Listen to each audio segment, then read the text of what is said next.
Hello, Claire. Thank you for meeting with me today. We are here today to discuss your book. How are you? Very well, thank you. The Call of Mother Earth and your movie. What is your approach with call and answer in this book and movie? Well, I've loved Mother Earth for a long time.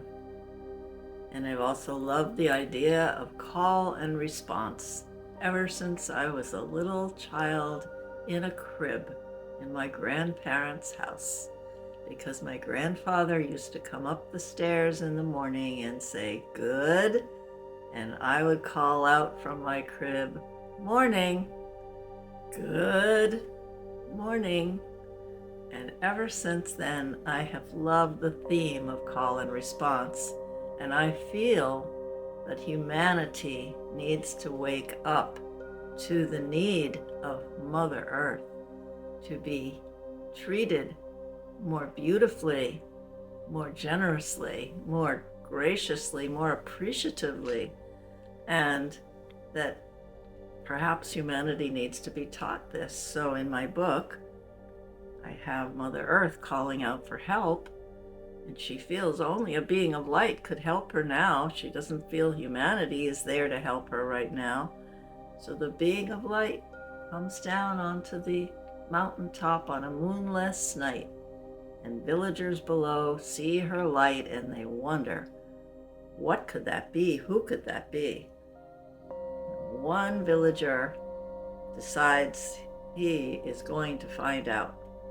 All the other ones discourage him. "Oh no, it's too scary. Don't do that. You don't know what will happen." And he says, no, I can learn something from something unknown to me. It's a mystery and I'm curious. So he goes up the mountain and he meets Mother Earth. He meets he meets the being of light, who then tells him why she's there. And she invites him to bring his villagers up halfway, and she will share with the villagers and him how to heal Mother Earth. That's why she's here. What is your inspiration for making this book? I feel the whole topic of Mother Earth needing to be paid attention to in our era of terrible climate change and so much going on that's very, very harsh in terms of the heat index, the global warming, all the fires that are happening because of the dryness of the woods or because it's being torn down to make pasture for animals, or floods, or sea level rises, all that. People need to know about it, and a film would make it much more expansive in the world. People would know about it more rather than just find one book on a bookshelf or in a library or on Amazon. It goes much further, and hopefully the message will be received positively. What do you think about the world's level of consciousness? Can anything change?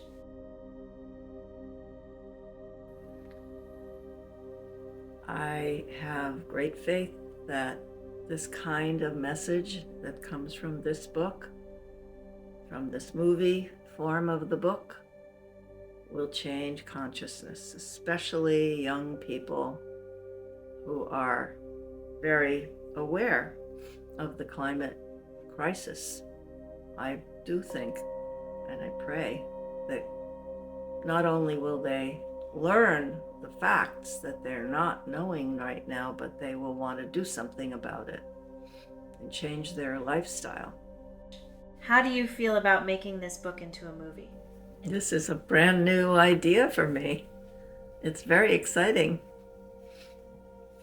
I've had a lot of different publicists calling me, wanting to publicize my books and everything, and my niece-in-law has always said, no, they're scamming you, don't say yes. So I've realized I don't have any access to publicity. What should I do? And then you came along, and it just is so interesting because if it had been someone that I didn't get to know, it wouldn't be the same. But the fact that I know you and Heather and your interest and your expertise, it's going to be so wonderful to spread this message in this way. I'm just open to how it works. I'm not expecting a great, amazing thing. I'm just open to whatever happens, whatever's possible. Very new for me and very happy, makes me very happy. In a few words, what impact do you want to make with this film? I'm hoping that this film will be shown in schools and colleges, in environmental groups, in places where they're very interested in finding out more about the changes that are happening in our world climate, what happens in nature. I just heard an interview on the radio today, and the man who was interviewed said, he was an actor, said his main focus is nature. I thought that was great because we need to learn more about Mother Nature because we depend on nature. We depend on Mother Earth for everything, for the core of our life, support, for planting vegetables and making it possible for us to survive and thrive. And now Mother Earth herself is having trouble surviving and thriving. And the sooner, the more people become aware of this, the better it will be. We cannot ignore the climate crisis. It is right under our noses, and our future generations are going to blame us if we do not make a change in our attitude. So this film should change people's attitudes and help ignite some activism and some change of lifestyle. That's what I'm hoping for. So what do you think about the people who deny the climate crisis? Well, there's two possibilities. One is they're just ignorant and really don't know about what's going on.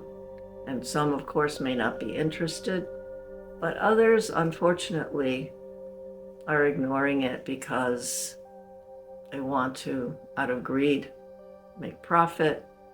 They don't care about destroying beautiful, wild places, places where there's wildlife, places where people hike and go and enjoy the nature, the scenery, and decide to destroy the rainforest and make it usable for pasture or for fossil fuels.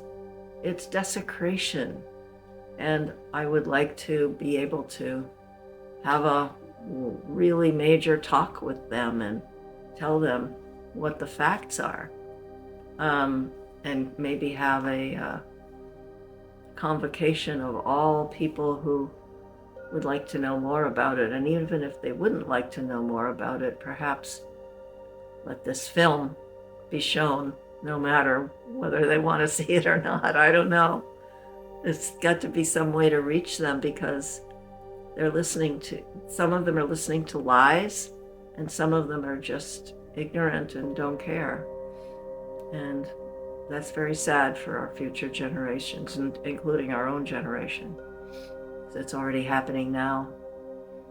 All the devastation, sea level rise, the overheating of the planet, the forest fires, the droughts, everything is creating climate refugees.